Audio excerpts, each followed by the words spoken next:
ওকে, আমরা আগের দিন দেখলাম যে development of an embryo, blastocyst, formation and organogenesis, morphogenesis, এগুলো দেখলাম। আজকে তো last part of the chapter, সেটা হচ্ছে এক্সট্রা এমব্রায়োনিক মেমব্রেনস। আর দেখবো হচ্ছে প্ল্যাসেন্টার কিছু ফাংশনস আর পার্টুইশন আর হরমোনাল কন্ট্রোল, হরমোনাল রিফ্লেক্সেস কীগুলো হয়। ঠিক আছে, তো আমরা এখন দেখছি এক্সট্রা এমব্রায়োনিক মেমব্রেনস। এক্সট্রা এমব্রায়োনিক মেমব্রেনস মানে মেমব্রেনের মানে এমব্রায়োনিক মেমব্রেনস যেগুলো হয়, অ্যালান্টয়েস, করিয়ন, তারপরে অ্যামনিয়ন, এইগুলো ছাড়াও কিছু লেয়ার্স হয়, যেমন যেমন হচ্ছে গিয়ে ইয়ক স্যাক, তারপরে তোর হ্যাঁ স্প্ল্যানেটিক লেয়ার্স, এক্সট্রা এমব্রায়োনিক সিলোম। হ্যাঁ, এইগুলো এইগুলো হচ্ছে এক্সট্রা এমব্রায়োনিক মেমব্রেন। তো আমরা দেখবো এখানে কীভাবে ফর্ম হচ্ছে, জাস্ট আ ব্রিফ আইডিয়া। ডিটেলসে যাওয়ার কোনো দরকার নেই। আইসিসির যে যারা যারা আইসিসি বই ফলো করছো তারা দেখবে যে পুরোটাই একটা মানে বিশাল একটা ডিটেলসে দেওয়া আছে। ডিটেলসে যেতে পারো, it's your wish, but according to syllabus আমাদের এটা জাস্ট ব্রিফলি জানতে হবে যে কোনটা আবার কোনটা হয়। ঠিক আছে, কীভাবে হয়, জাস্ট কীভাবে হয় আর ফাংশনটা কী। ঠিক আছে, তো প্রথমে হচ্ছে কি development of amnion and অ্যামনিয়টিক cavity. এটা হচ্ছে গিয়ে ডিউরিং গ্যাস্ট্রুলেশন এটা ফর্ম হয়ে যায়। গ্যাস্ট্রুলেশনের সময় মানে কি হচ্ছে, এপিব্লাস্ট আর হাইপোব্লাস্ট যখন ফর্ম হচ্ছে, তারপর হাইপোব্লাস্ট লেয়ারটা যখন এপিব্লাস্টের ওপর থেকে ছেড়ে বেরিয়ে আসছে, ওই যে ক্যাভিটিটা তৈরি হচ্ছে, মানে এই তো ব্লাস্টোসিসটা ছিল, ব্লাস্টোসিসটা এরকম ছিল, এখান থেকে একটা হাইপোব্লাস্ট লেয়ার সেপারেট হয়ে যাচ্ছে, আর এখানে কিছু ট্রোফোব্লাস্টিক লেয়ারগুলো আছে। তো এই হাইপোব্লাস্টিক লেয়ারটা যখন নিচে দিয়ে ট্রাভেল করছে, এই যে ক্যাভিটিটা তৈরি হচ্ছে, এই ক্যাভিটিটা হচ্ছে কি অ্যামনিয়টিক ক্যাভিটি। আর এই যে রুফ এই যে রুফ মানে ছাদ অফ দ্য এমব্রায়ো হচ্ছে কি অ্যামনিয়ন বলা হয়। এটা আগের দিনের ভিডিওতে আমি ভালো করে মানে দেখানো আছে ডায়াগ্রাম অ্যামনিয়ন। ঠিক আছে, তো অ্যামনিয়টিক ক্যাভিটি কি, অ্যামনিয়টিক ক্যাভিটিতে কি থাকে, অ্যামনিয়টিক ফ্লুইড থাকে। অ্যামনিয়টিক ফ্লুইডের কাজ কি কি আমরা সবাই জানি, শক অ্যাবজর্বিং কাজ, একটা বাফার মিডিয়াম হিসাবে কাজ করে। এইসব কাজগুলো আছে, এগুলো ফাংশনসগুলো you can find in the book also. ঠিক আছে, তারপর হচ্ছে development of the yolk sac. Development of the yolk স্যাকে কি হয়, যে এই হাইপোব্লাস্ট থেকে কিছু সেলস মাইগ্রেট করে যায়। যাওয়ার পর কি হয়, এই ইনার সারফেস এইখানে একটা লেয়ার ফর্ম করে। ঠিক আছে, যে লেয়ারটার নাম হচ্ছে কি এক্সট্রা সিলোমিক মেমব্রেন বা ইয়ক স্যাক। ঠিক আছে, ইয়ক স্যাকের ফাংশন কি, ইয়ক স্যাকের ফাংশন হচ্ছে কি এটাই যে ইয়ক স্যাকের ফাংশন এখানে খুব একটা লেখা নেই। Yolk sac হচ্ছে গিয়ে yolk sac transfers nutrients to the embryo and during fourth week it forms a part of the gut. Yolk sac আমাদের ক্ষেত্রে মানে হিউম্যানসদের ক্ষেত্রে খুব একটা ফাংশনাল না, মিডিয়াম লেভেলে ফাংশন করে। নিউট্রিয়েন্ট সাপ্লাই করা কাজ এমব্রায়োদের। আর হচ্ছে গিয়ে কী করে, ওটা আস্তে আস্তে yolk sacটা আমাদের পার্ট অফ দ্য গাট হয়ে যাবে। গাট মানে হচ্ছে স্টামাক। ঠিক আছে, তো এটা হচ্ছে 8 যেটা হয়। আমরা ছিলাম হচ্ছে ডেভেলপমেন্ট অফ এমব্রায়োনিক সিলাম, যেটা 12 যেটা হয়। জেনারেলি ট্রোফোব্লাস্টিক মানে yolk স্যাকের দিকে যে ট্রোফোব্লাস্টিক লেয়ারগুলো আছে, মানে ট্রোফোব্লাস্টিক লেয়ারটা আছে, সেখান থেকে কিছু সেল ডিফারেন্সিয়েট হয়ে যায় ইন্টু টু মানে ইউনিকলি আইডেন্টিফাইয়েবল সেলস। ঠিক আছে, সেটা হচ্ছে সোম্যাটিক সেলস আর একটা হচ্ছে স্প্ল্যানিক সেলস। ঠিক আছে, এই সেলসগুলো কী করে, এমব্রায়োনিক মেসোডার্ম ফর্ম করে আর সিলমটা ফর্ম করে। মানে এই দুটোর মাঝখানে যে গ্যাপটা আছে, দুটো মেমব্রেন কিন্তু সেপারেট হয়ে যায়। ঠিক আছে, এখান থেকে বেসিক্যালি এই যে লেয়ার অফ এখানে যে ইয়ক স্যাকটা আছে, ইয়ক স্যাকের যে ট্রোফোব্লাস্টিক লেয়ারটা আছে, মানে এখানে যে ট্রোফোব্লাস্টিক লেয়ারটা আছে, এখান থেকে দুটো সেল আলাদা হয়ে যায়। একটাকে সোম্যাটিক বলা হয় আর একটাকে স্প্ল্যানিক বলা হয়। ঠিক আছে, একটাকে স্প্ল্যানিক বলা হয়। এই দুজনের মাঝখানে যে গ্যাপটা, সেই গ্যাপটাকে বলা হয় এক্সট্রা এমব্রায়োনিক সিলম। ঠিক আছে, যেটা বডি ক্যাভিটি তৈরি করছে। আর এটাই হচ্ছে কি মেসোডার্মাল লেয়ার, কারণ hypoblast gives rise to the mesodermal layer. ঠিক আছে, তারপর হচ্ছে কোরিয়ন হচ্ছে কি কোরিয়নিক ভিলি, যেটা কোরিয়নিক ভিলি মানে ট্রোফোব্লাস্টিক লেয়ার থেকে যে ভিলিগুলো বেরোয়, যেগুলো তোর ইউট্রাসে এমব্রায়োটাকে অ্যাটাচমেন্টে কাজে লাগে, সেই অ্যাটাচমেন্টের যে ভিলিগুলো আছে সেখান থেকে প্লাস ট্রোফোব্লাস্টিক লেয়ার থেকে কোরিয়ন বলার লেয়ার তৈরি হয়। সেই কোরিয়ন লেয়ারটা মোটামুটি গোটা এমব্রায়োকে সারাউন্ড করে দেয়। আর হ্যাঁ, কোরিয়ন লেয়ারে কিন্তু মানে কোরিয়ন লেয়ারটা কিন্তু প্রিন্সিপাল লেয়ার অফ এমব্রায়ো মানে কোরিয়ন ছাড়া কিন্তু এমব্রায়ো থাকতে পারে না। কোরিয়ন লেয়ারের কাজগুলো কি, secreting proteins that block antibody production by mother, promoting the production of T lymphocytes that suppresses a normal immune response in the uterus. Chorionic cells of placenta also produce HCG hormone. With the development of chorion, extraembryonic serum is referred to as chorionic cavity. By the end of second week, embryonic disc gets connected with the trophoblast by a band of extraembryonic mesoderm, which develops into umbilical cord. So it is very very puzzled, right? খুব পাজলিং ব্যাপারটা, বলতে যেগুলো লেখা আছে। Basically কোরিয়নের কাজ হচ্ছে গিয়ে immunity পার্টটা দেখা। ঠিক আছে, যদি মাদার বডিতে কোনো রকম অ্যান্টিবডি তৈরি হয়ে যায় এগেনস্ট দ্য এমব্রায়ো, সেটাকে ব্লক করার কাজ হচ্ছে গিয়ে কোরিয়ন লেয়ার। প্লাস যে এমব্রায়োর নিজস্ব টি lymphocyte production, T lymphocyte is a subset of lymphocyte which looks after the immune system of the baby বা immune system of any human being, ঠিক আছে? তো ডেভেলপমেন্ট অফ টি লিম্ফোসাইট এটা কিন্তু partial work of the chorion layer. Chorion layer amnion লেয়ারের থেকেও খুব বেশি ইম্পর্টেন্ট, ঠিক আছে? এবার আস্তে আস্তে কী হবে, যখন ডেভেলপমেন্টটা শেষ হয়ে যাবে, যখন কোরিয়ানের ক্যাভিটি তৈরি হয়ে যাবে, কোরিয়ানের ক্যাভিটি তৈরি হয়ে যাওয়ার পর at the end of second week এই যে এমব্রায়োনিক ডিস্কটা আছে সেটা কী হবে, ট্রোফোব্লাস্ট দিয়ে একটা মানে ট্রোফোব্লাস্ট লেয়ার থেকে একটা এক্সট্রা ব্যান্ড অফ টিস্যু, যেটাকে আমরা বলবো আমলিকাল কর্ড, সেটার সাথে কী হবে, কানেক্টেড হয়ে যাবে, ঠিক আছে? এই ট্রোফোব্লাস্টিক লেয়ারে কিছু extra band of tissue add হবে, সেটাকে আমলিকাল কর্ড বলবো। আমলিকাল কর্ড কার সাথে কানেক্টেড থাকে, থ্রু উইথ দ্য প্ল্যাসেন্টা, ঠিক আছে? যাতে এক্সচেঞ্জগুলো হয়, মানে এখান থেকে মাদার্স ব্লাড থেকে কিছু জিনিসপত্রগুলো যাবে, প্ল্যাসেন্টা তো হচ্ছে একটা বাফারিং মিডিয়াম, মানে প্ল্যাসেন্টাতে এখানে এসে জিনিসটা আটকে যাবে, তারপরে জিনিসপত্রগুলো আস্তে আস্তে মাদার কাছে মানে এমব্রায়োর কাছে যাবে, আবার এমব্রায়োর কাছ থেকে জিনিসপত্রগুলো প্ল্যাসেন্টাতে আসবে, সেই প্ল্যাসেন্টাতে মাদার ব্লাডে চলে যাবে। এটা হচ্ছে মোটামুটি ডেভেলপমেন্ট অফ এক্সট্রা এমব্রায়োনিক মেমব্রেনস। ওকে, তো এবার টপিকটা হচ্ছে প্ল্যাসেন্টা। প্ল্যাসেন্টা নিয়ে আমরা হচ্ছে কি ছোটো মানে অনেক আগে থেকে পড়ে আসছি, প্ল্যাসেন্টার ফাংশন, প্ল্যাসেন্টা কী করতে পারে, what is the utility of placenta. এবার আমরা দেখবো টুক করে যে প্ল্যাসেন্টা কীভাবে ফর্ম হয়।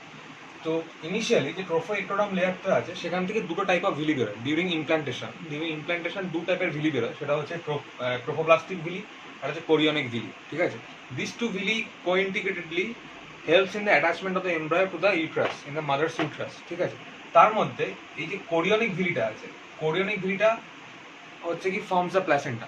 আরও যদি ভিভিডলি বুঝতে হয় তো কোরিয়নিক ভিলির মধ্যে ফিটাল কোরিয়নিক প্ল্যাসেন্টা হয়, যেটা হচ্ছে ফিটাসটা জন্ম দিচ্ছে, কারণ এটা এক্সট্রা এমব্রায়োনিক মেমব্রেন, ফিটাসটা জন্ম দিচ্ছে, তার সাথে মাদার কোরিয়নিক ভিলি হয়, যেটা ম্যাটারনাল প্ল্যাসেন্টা বলে।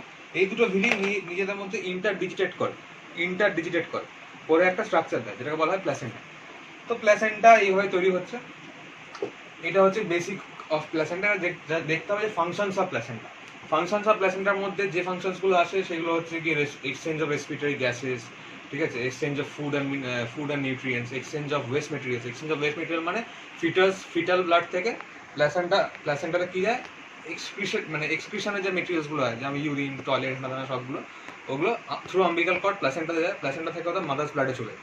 আবার মাদার ব্লাড থেকে কী আসে, তো ফুড, নিউট্রিয়েন্টস, রেসপিরেটরি গ্যাসেস এগুলো এসে ফিটাসের কাছে চলে আসে, তার সাথে সাথে কী আসে, অ্যান্টিবডিসগুলো আসে। এবার এটা একটা রিস্ক ফ্যাক্টর থাকে যে অ্যান্টিবডিস ছাড়াও কিছু ব্যাকটেরিয়া ক্রস করা যায় কিনা। না, ব্যাকটেরিয়া কিন্তু প্ল্যাসেন্টা ক্রস করতে পারে না। Only one micro organism can cross the placenta and that is virus, ঠিক আছে? ভাইরাসই শুধু একমাত্র মাইক্রো অর্গানিজম যেটা কিন্তু প্ল্যাসেন্টা ক্রস করতে পারে। আচ্ছা, প্ল্যাসেন্টা ইউটিলিটি কি, প্ল্যাসেন্টা হচ্ছে কি থাকার কারণটা এটাই, আমাদের মনে কোশ্চেনটা আসতে পারে যে আমলিকাল কর্ড ডাইরেক্টলি মাদার্স ব্লাডে কানেক্ট করতে পারতো, কারণ প্ল্যাসেন্টা বলে একটা টিস্যুর দরকারটা কিছু, কারণ মাদার ব্লাডের যে প্রেশারটা সেটা কিন্তু ফিটাসটা সহ্যই করতে পারবে না। ফিটাস উইল বার্স্ট, ফেটে যাবে যদি মাদার ব্লাডটা কোনোভাবে ডাইরেক্ট কন্ট্যাক্ট হয় উইথ ফিটাল ব্লাড, ঠিক আছে? তো এবার আমি যেটা হাইলাইট করছি সেটা হচ্ছে endocrine function of the placenta. এবার এন্ডোক্রাইন ফাংশনের মধ্যে I have chalked out few important hormones, যেগুলো আমাদের খুব ভালো করে জানতে হবে, যেগুলো হচ্ছে HCG, progesterone, estrogen, HPL, relaxin. Now the thing is, এই প্রোজেস্টেরন আর এস্ট্রোজেন কিন্তু কর্পাস লিউটাম থেকে যে প্রোজেস্টেরন এস্ট্রোজেন তা কিন্তু নয়, এটা হচ্ছে প্ল্যাসেন্টাল প্রোজেস্টেরন, প্ল্যাসেন্টাল এস্ট্রোজেন। এটা হচ্ছে ক্লাস 11 আমরা এন্ডোক্রাইন সিস্টেমে পড়েছি অলরেডি। আচ্ছা, এইচসিজি প্রথম থেকে আসি। এইচসিজি হচ্ছে হিউম্যান কোরিয়নিক গনাডোট্রপিন, ঠিক আছে? এর কাজ কি, এর দুটো কাজ আছে। একটা হচ্ছে maintains the corpus luteum during the entire period of pregnancy, মানে যতদিন জেস্টেশন পিরিয়ডটা চলবে ততদিন ওভারিতে কিন্তু কর্পাস লিউটামটা থাকবে, প্রডিউসিং কর্পাস লিউটামের প্রোজেস্টেরন অ্যান্ড এস্ট্রোজেন। তার সাথে সাথে কী করে, কর্পাস লিউটামকে স্টিমুলেটও করে টু প্রডিউস প্রোজেস্টেরন, এস্ট্রোজেন। আচ্ছা, তারপরে আসছে কি প্রোজেস্টেরন, এটা হচ্ছে প্ল্যাসেন্টাল প্রোজেস্টেরন।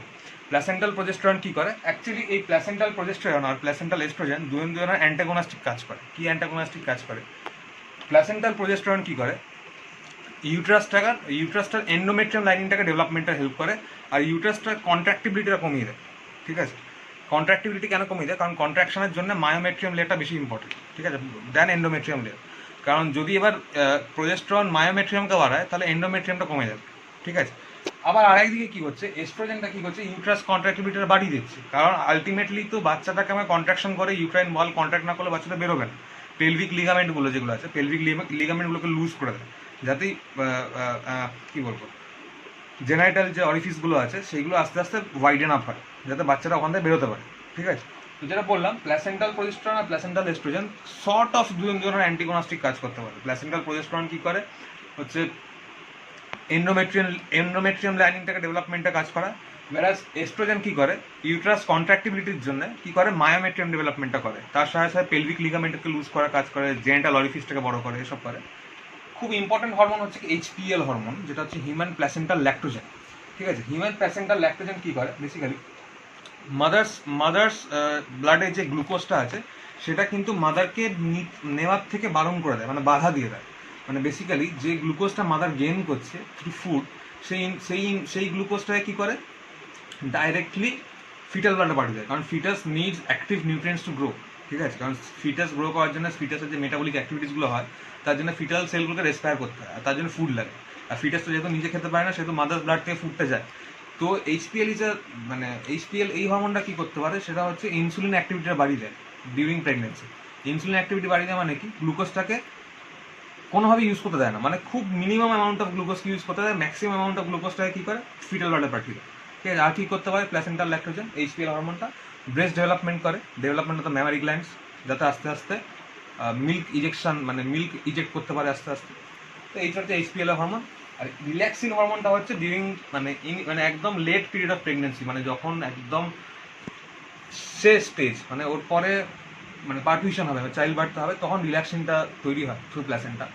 কী হয় প্ল্যাসেন্টাল রিল্যাক্সিনে, সেটা হচ্ছে এই same relaxation of the uterine walls, development of myometrium layer, lengthening of the genital orifice, যেখান থেকে বাচ্চারা বেরোবে, ভ্যাজিনাল অরিফিস, যেখান থেকে অ্যাকচুয়ালি চাইল্ড বার্থ হবে। তো এটা হচ্ছে রিল্যাক্সিনের কাজ। তো আরও অনেক কিছু ফাংশন আছে অফ প্ল্যাসেন্টা, আমি জাস্ট হাইলাইট করেছি the endocrine function of placenta. বাকি ফাংশনগুলো if you go through the book you will totally understand. এটা ছোটো থেকে আমরা পড়ে আসছি, জাস্ট এইগুলো কিন্তু নতুন ক্লাস 12-এ এইগুলো আমাদের খুব ভালো করে জানতে হবে। This was the placenta. Okay, এবার হচ্ছে last part of the topic and very interesting part of the chapter, যেটা হচ্ছে পার্টুইশন বা child birth. Generally after gestation period, যেটা হচ্ছে about 280 days in human females, after 280 days এই parturition ইভেন্টটা occur করে। Parturition is act of expelling the baby, full grown baby, full matured baby out of the uterus. ঠিক আছে, তো পার্টুইশনে কিছু স্টেজেসগুলো involve থাকে, কিছু হরমোন কাজ করে, কিছু নার্ভাস স্টিমুলেশনস কাজ করে। তো এই টোটাল সিস্টেমটাকে আমাকে বুঝতে হবে। প্রথমে হচ্ছে কি হয়, প্রথমে হচ্ছে যখন বেবিটা ম্যাচিওর হয়ে যায়, বেবিটা ম্যাচিওর হয়ে যাওয়ার পর baby releases certain hormones in the mother's blood through placenta obviously. সেই প্ল্যাসেন্টা থেকে যখন এই হরমোনসগুলো মাদার্স ব্লাডে পৌঁছায়, মাদার্স ব্লাড থেকে তখন কী বেরোয়, অক্সিটোসিন বেরোয়। অক্সিটোসিন হচ্ছে কি বার্থ হরমোন, এটা আমরা আগেও পড়েছি। Oxytocin is a birth hormone. অক্সিডেশনের জন্য কিছু ফিটাল ইজেকশন রিফ্লেক্স হয়। ফিটাল ইজেকশন রিফ্লেক্স মানে যেটা মা 2 সপ্তাহ মানে পার্টুইশনের 2 সপ্তাহ আগে থেকে হালকা হালকা মাইল্ড কন্ট্রাকশন বুঝতে পারে ইন দ্য ইউট্রাস। ঠিক আছে, তো this is basically fetal ejection reflex, পুরোটাই নিউরো এন্ডোক্রাইন মেকানিজমে কন্ট্রোলড হয়। ঠিক আছে, এবার ডিউরিং পার্টুইশন কিছু হরমোনাল ব্যাপার আছে। হরমোনাল ব্যাপারগুলো কি, ডিউরিং পার্টুইশন কী হবে, যখন একটা বাচ্চা পুরোপুরি ম্যাচিওর হয়ে যায়, তখন হচ্ছে কি এস্ট্রোজেন লেভেলসটা মেনি ফোল্ডস বেড়ে যায় ইন প্ল্যাসেন্টা। এস্ট্রোজেন লেভেলটা বেড়ে যাওয়ার ফলে কী হয়, প্রোজেস্টেরনের লেভেলটা মাস্ক হয়ে যাবে। প্রোজেস্টেরন কী করছিল, প্রোজেস্টেরন এন্ডোমেট্রিয়াম ডেভেলপমেন্ট করছিল, মায়োমেট্রিয়াম ডেভেলপমেন্টটাকে স্টল করছিল। whereas এস্ট্রোজেন কী করছিল, এস্ট্রোজেন হচ্ছে কি মায়োমেট্রিয়াম লেয়ারটাকে ডেভেলপ করছিল যাতে ইউট্রাসটা বেশি কন্ট্রাক্ট করতে পারে। তো এস্ট্রোজেন লেভেল বেড়ে যাওয়ার ফলে কী হয়, ইউট্রাসটা আস্তে আস্তে মাইল্ড কন্ট্রাকশনে যাবে। আর তার সাথে সাথে এস্ট্রোজেন কী করবে, প্ল্যাসেন্টাকে মোর পোরাস টু অক্সিডেশন করে দেবে। কারণ প্ল্যাসেন্টা থেকেই অক্সিডেশনগুলো মাদার্স মানে ফিটাসে ঢুকবে বা ইউট্রাসে ঢুকে আস্তে আস্তে মাইল্ড কন্ট্রাকশনগুলো দেওয়া শুরু করবে। প্লাস এস্ট্রোজেন কী করবে, অ্যান্টিরিয়র লোবার পিউটারিকে স্টিমুলেট করবে টু সিক্রেট এসিটিএইচ, অ্যাডিনোকর্টিকোট্রপিক হরমোন। তার সাথে সাথে কী আছে, এস্ট্রোজেন এটাও করতে পারে। এস্ট্রোজেন কী করে, মাদার আর ফিটাল লেভেলে যে অ্যান্ড্রোজেন্সগুলো আছে সেইগুলোকে ট্রান্সফর্ম করে নেয় ইন্টু এস্ট্রোজেন, যাতে বেসিক্যালি এস্ট্রোজেন লেভেলটা ডিউরিং পার্টুইশন খুব বেড়ে যায়, প্রোজেস্টেরন লেভেলটা কিন্তু আস্তে আস্তে কমে যায়। তারপরে কী হয়, প্রোস্টাগ্ল্যান্ডিনস তৈরি করে ফ্রম দ্য প্ল্যাসেন্টাল প্রোস্টাগ্ল্যান্ডিনস বলে। এই প্রোস্টাগ্ল্যান্ডিনসগুলোর কাজ হচ্ছে গিয়ে digestion of the cervix tissue. Cervix হচ্ছে গিয়ে ওপেনিং অফ দ্য ইউট্রাস, তাই তো। তো সার্ভিক্স টিস্যুগুলোকে ডাইজেস্ট করে ফেলা মানে খেয়ে নেওয়া, নষ্ট করে দেওয়া, যাতে করে তোর সার্ভিক্স ডাইলেশনটা বেড়ে যায়, যাতে বাচ্চাটা পুরো ওখান থেকে বেরোতে পারে। ঠিক আছে, আরেকটা হচ্ছে সিআরএইচ হরমোন। হরমোনটা হচ্ছে কি কর্টিকোট্রপিক রিলিজিং হরমোন। এটা কি করে, এটা হচ্ছে কি জাস্ট টাইম অফ বার্থটাকে এস্টাবলিশ করার জন্য একদম শেষের দিকে বেরোয়। আর একটা আছে হচ্ছে কি রিল্যাক্সিং হরমোন। রিল্যাক্সিং হরমোনের কাজ একটু আগে বলেছি, রিল্যাক্সিং হরমোনের কাজ হচ্ছে গিয়ে relaxing of the pelvic ligaments, যাতে করে বাচ্চারা আস্তে আস্তে বেরোতে পারে, ঠিক আছে। এবার হচ্ছে কি স্টেজেস অফ লেবার। লেবার মানে হচ্ছে কি যে টাইমটা যখন বাচ্চাটা অ্যাকচুয়ালি ফিজিক্যালি বেরোয় মায়ের বডি থেকে। তো প্রথমে শুরু হয় উইথ ডাইলেশন। ডাইলেশন স্টেজে কী হয়, সার্ভিসটা পুরোপুরি ডাইলেট হয়ে যায়, তখন প্রোস্টাগ্ল্যান্ডিনগুলো কাজ করে। সার্ভিসটা ডাইলেট হয়ে যাওয়ার ফলে কী হয়, বাচ্চাটা মাথাটা পেলভিক ক্যাভিটির দিকে মানে পেলভিক ক্যাভিটির দিকে মাথাটা ওরিয়েন্টেড হয়ে যায়, আর মাথা দিয়ে ঠেলে বেরোতে চেষ্টা করে। কেন বেরোতে চেষ্টা করে? ইউট্রাসটাকে এক্সপেল করে, কন্টিনিউয়াসলি এক্সপেল করার চেষ্টা করে। এটা জেনারেলি 6 থেকে 12 ঘন্টা অবধি লাস্ট করে। এখানে আরও কী কী হয়, রাপচারিং অফ অ্যামনিওটিক ক্যাভিটি হয়, ড্রেনিং অফ অ্যামনিওটিক ফ্লুইডও হয়। অ্যামনিওটিক ফ্লুইডটা কিন্তু ভ্যাজাইনা দিয়ে পুরো বেরিয়ে যায়, plus rupturing of the amniotic cavity হয়। মানে এটা খুব ভাইটাল ডাইলেট, মানে ভাইটাল স্টেজ অফ লেবার, ঠিক আছে। কারণ বেসিক্যালি এই সময়টাতেই পুরোপুরি বোঝা যায় যে বাচ্চাটা উইদিন ফিউ আওয়ার্স আসতে চলেছে ফর দ্য মাদার্স বডি। তারপরে হচ্ছে কি এক্সপালশন স্টেজ, যেটা হচ্ছে কি 10 মিনিটস থেকে সেভারাল আওয়ার্স অব্দি লাস্ট করতে পারে, যেটা কি হচ্ছে অ্যাকচুয়ালি দ্য টাইম যখন বাচ্চাটা বডি থেকে বেরোচ্ছে। তারপর হচ্ছে প্ল্যাসেন্টাল স্টেজ। জেনারেলি কি হয়, বাচ্চাটা পুরোপুরি বেরিয়ে যাওয়ার পরে আম্বিলিক্যাল কর্ডটাকে তো মেকানিক্যালি চপ অফ করে দেওয়া হয় বা সার্জিক্যালি টেপ করে দেওয়া হয়, লাইগেট করে দেওয়া হয়। এবার প্ল্যাসেন্টা যেটা আছে মাদার ইউট্রাসের প্ল্যাসেন্টা আছে, সেই প্ল্যাসেন্টাটাও একটা হেভি এক্সপালশনে বেরোয়। প্ল্যাসেন্টাটা পুরো মাদার্স বডি থেকে বাইরে বেরিয়ে আসে। This stage is known as placental stage. আর এটা কেন দরকার খুব, কারণ প্ল্যাসেন্টা বেরিয়ে আসার পর যে ব্লাড ভেসেলসগুলো, ইউট্রাসের ব্লাড ভেসেলসগুলো ছিঁড়ে গেছিলো ডিউরিং চাইল্ড বার্থ, সেইগুলোকে ইমিডিয়েট ব্লকিংয়ের দরকার আছে। যদি ইমিডিয়েট ব্লকিং না হয় তাহলে mother can enter into haemorrhagic state, এত বেশি ব্লাড লস হয়ে যাবে, হেমোরেজ হয়ে যাবে। তো এই হচ্ছে কি বেসিক 3টে স্টেজেস অফ লেবার, যার জন্যে চাইল্ডটা অটোমেটিক বার্থ নেই। তাছাড়া আর কিছু নেই। দ্য ল্যাকটেশন আর ব্রেস্ট ফিডিং আছে টপিকে যা দেখলাম, এগুলো বেশি ইম্পর্টেন্ট নেই। তো this was the conclusion of the chapter. We are concluding the chapter right here. আর সেরকম কিছু নেই। This was it. I hope you understood the total chapter. Thank you.